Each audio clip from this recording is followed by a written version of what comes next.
Hi, welcome to the Commercial Gas Engineer channel. Just working on this Potterton commercial EC4215. I've come to do a service on it, but as you can see, I'm unable to because I have a 119 error. In my manual, it says 119 fault pressure switch. Check water pressure and top up with water if necessary. I found my pressurization unit on about 0.8, 0.5 bar. So I use my manual fill here to top up the system. Here's my switch here. Okay, I'm gonna turn the power off.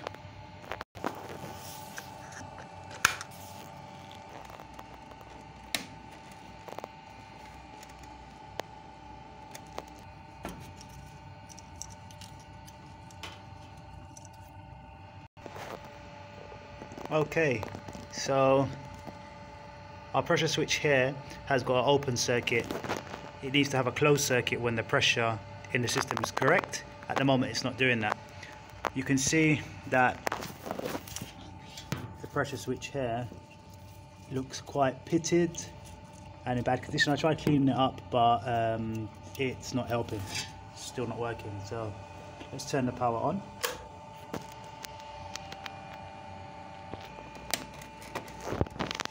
Remember when you're doing this to carry out safe isolation. Turn the power off, remove fuses if need be, and check with your multimeter. Test your multimeters working first, then make sure that the power is definitely off.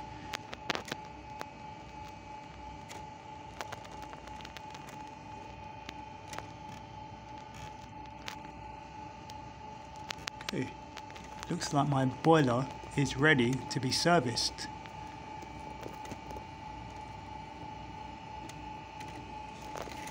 Let us put it in service mode. I'm not sure how well you can see that. So I'm in an awkward position in this boiler room. It's where the boiler is situated. There's not much clearance.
Okay, remember to remove the link because it's a safety device, so you cannot leave the link in there. It's just for testing purposes to ensure that that is the part that needs changing, because if the system is to lose pressure and the boiler is still firing, you get dry fire. It's not good for the heat exchanger.